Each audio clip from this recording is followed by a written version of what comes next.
Hi everyone, Jessica here from Paper Ink Stamp and welcome back to another card making video. So today we're going to be taking another look at the Creative Stamping issue 88 and we're going to use the free gift. This is the Floral Christmas stamp set and we're going to be sort of mass producing some cards today. So I'm going to be creating 4 cards and I just wanted to show you that, images like these, you can make quite simple cards, but again, if you want to make sort of loads of Christmas cards, they are absolutely perfect for that. So you can see here I've got 4 coloured cards. I've taken this from this set. I've had this for years. These are 5x5 sort of textured cards and I never ever use them.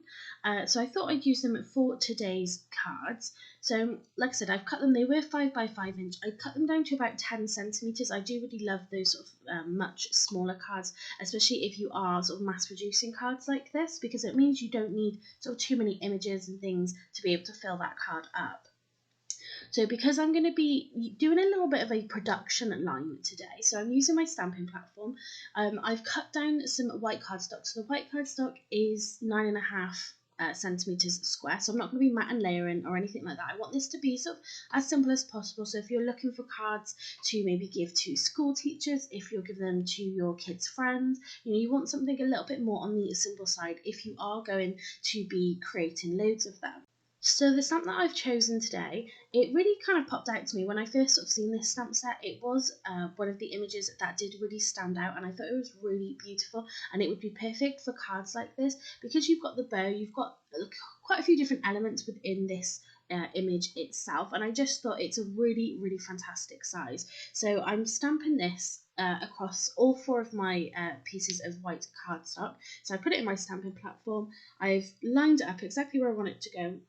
And because I've lined it right up into the corner of my stamping platform, it means then that I can put my next piece of cardstock back into my stamping platform and it's going to be in the same place for all of my cards. So that is one of the benefits of using the stamping platform. So I did use my Memento black ink pad, but for this last one, I swapped to the Versamark, just that mini cube that I picked up. And I just wanted to see if there was a bit of a difference. I don't think you can really tell it on camera, but I did think actually that the Versamark stamped this image a lot better. But pretty much all of them I did end up stamping twice. Again, another really great benefit of using the stamping platform. So you can see my 4 cards here, all completely identical, again, because we've used the stamping platform, we've put it in the corner, everything's going to be stamped in the same place. So next thing I'm going to do is colour this in with some alcohol markers. So of course you don't have to use alcohol markers, you could use colouring pencils, you could use so many different mediums, because if you are going to be batch producing, kind of like I'm doing here, even maybe on a bigger scale, then you want to do something that potentially isn't going to be as time consuming.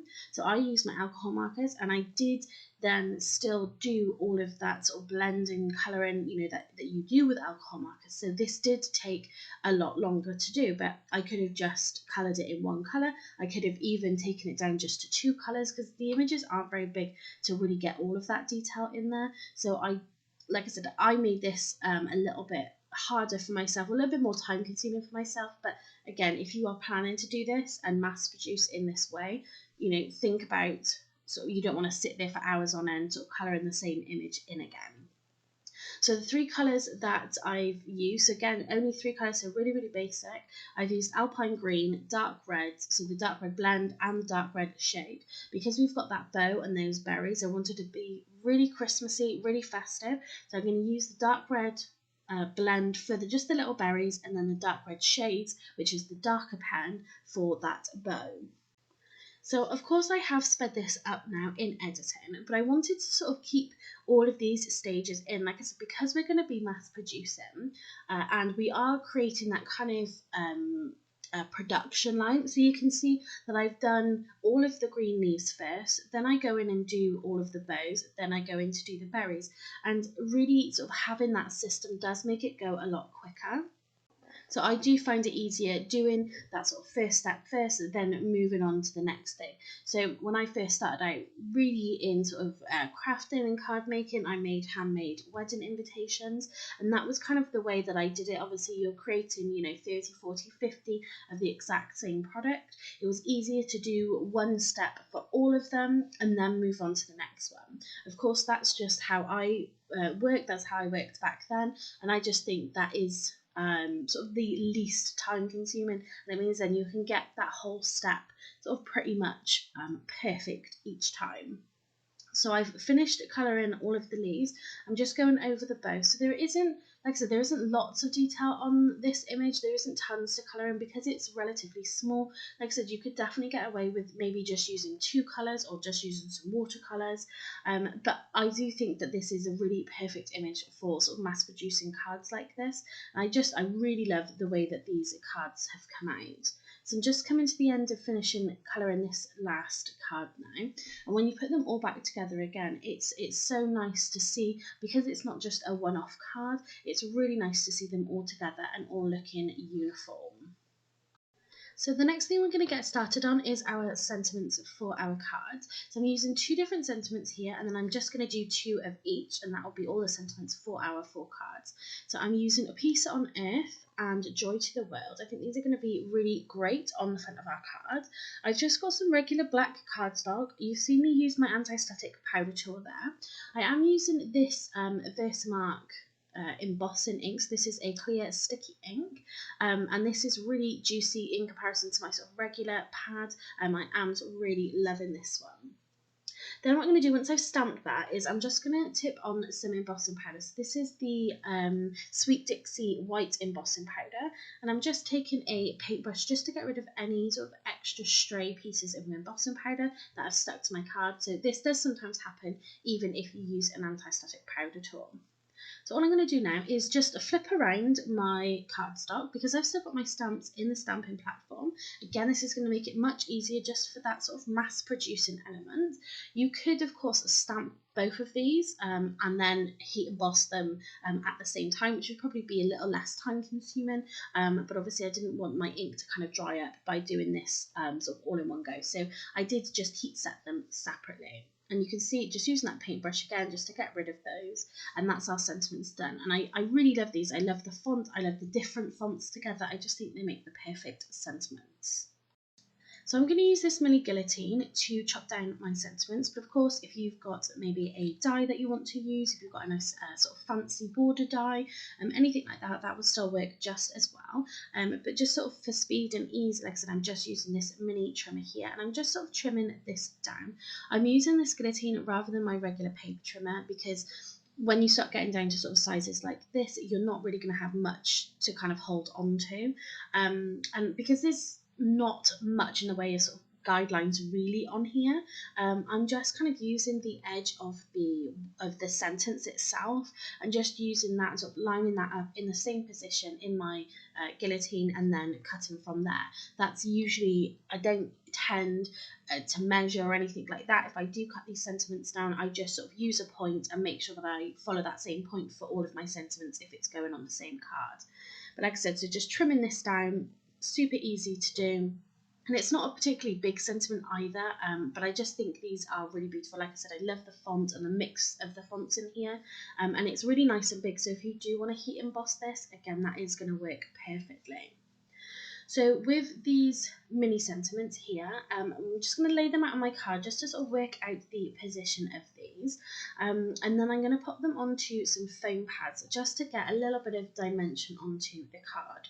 So you can see just how well that white on the black is going to work with our sentiments. I'm going to place them near the bottom, so I don't want to cover up any of that sort of bow detail or anything like that.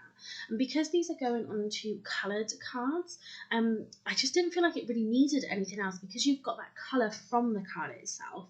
I just think having something a little bit more basic, like I said, in the sentiment, not loads of colours. Of course, there's a lot more that you could do with these, but again, the idea is sort of batch creating Christmas cards, and you don't want them to be kind of too complicated if you're going to make lots of them. So I'm just using, this is just some shaker foam, this is all the tape roll that I've got at the moment. I do need to grab some more, so I'm just going to put sort of 2 strips on the back of this, but again, this is quite sort of thick foam tape. Having something thinner, again, is just going to sort of not make your cards too bulky or anything like that. So I would probably use, just sort of normal tape. So once I've got all of the tape, and again, I'm creating that production line where I've cut down my sentiments. I've then put the foam tape on all of my sentiments, and now I'm going and sort of putting my sentiments onto the card. So again, just following that production line, I think is just easier. You get into a little bit of a rhythm with it.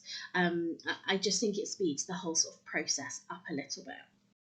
I am going to add just a couple of extra elements onto our card just to make it a little bit more festive, make it a little bit more, just to stand out a little bit more. So I'm going to take one of the Spectrum Noir shimmer pens. This is just the clear one. And I'm just going to sort of colour over just the berries in this. There's enough of them on here which will just add that really beautiful bit of sparkle. So you could do this, of course, before you've put your sentiments down and just help it sort of dry a little bit. But of course, I like to sort of finish my card a little bit before I sort of think about any other elements that I want to include. But again, following that same production line where I'm just doing it across all of the cards. And again, it's just going to add something a little bit extra. The other thing I'm going to do as well, so the actual stamp itself, the very top piece, the bit above the bow, I think is actually just meant to be sort of the ends of the branches, but because I painted it on my first one, I didn't really think about it. I sort of turned it into almost how it's hanging down, and I actually really love that. It sort of makes it look like it's hanging down from the card, it's not just floating. So in the centre of that bow, I'm just going to put just a small silver gemstone, again just to add a little bit more detail there. What I'm also going to do is decorate the inside of the card. So of course you don't have to do this because you're going to be writing in them anyway. But I've picked two of the stamps. So I've got just a small piece of mistletoe that's going to be up in that left-hand corner. And then we've got the season's greetings as well. I am stamping this in that Versamark ink rather than the Memento ink pad. I just think the impression was just a little bit better. But I really love being able to decorate the inside of the cards. But again, I'm using my stamping platform, so I'm creating that production line again. I've put my card into the very corner, so it means that I can take one card out and put the next card in. It's going to be in the exact same position, and all of my cards are going to be really uniform. You obviously don't have to do this, it's just a little bit of a benefit of having a stamping platform. And you can see here all of our insides of the cards, so I would definitely let this dry. I did try to use just a microfiber cloth just to pick up some of the ink on the top, and it didn't work perfectly, so I would definitely let them dry just naturally. So I've already put my double-sided tape on the back of my panels, again done that as a full task as part of this production. And now all I'm doing is just peeling off the backing, and I'm going to stick them onto my card blanks. So I really love the way these cards have come out actually. If I had a whole bunch of people to send cards to, if I hadn't already sort of got the stuff to make my Christmas cards this year, I think this is a really fantastic way of using, you're only using 2 stamps for the outside and you've got 2 stamps for the inside of your card. And I think it's just so easy to make, loads and loads of these. And with the size, like I said at the beginning, this would be perfect, as teacher cards or as cards for, your children's friends, whoever it may be, where you want sort of lots of cards. You don't want anything sort of too complicated. I think because of the variety within this stamp set, I think this is perfect. And you can see there, we've got all of our cards finished. So I've done... You've got one on the green, one on the red, and I've used the different sentiments on each of those. So it just kind of varies up a little bit. Not every card is exactly the same, but not a lot of work has gone into having to kind of create these cards and making each one a little bit different with that sentiment.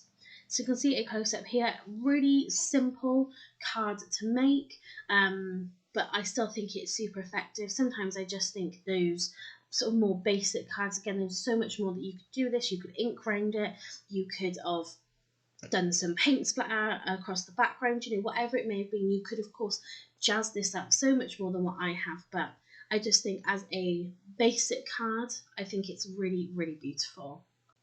So that's it for this video. I hope you've enjoyed the cards that we've made today. So this is using the free gift from the issue 88 of Creative Stamping magazine, and this is the Floral Christmas stamp set. If you did like this card, please give this video a thumbs up and leave me a comment down below. If you haven't subscribed to my channel already, please do so you don't miss out on any future videos. Thanks very much for watching and happy crafting.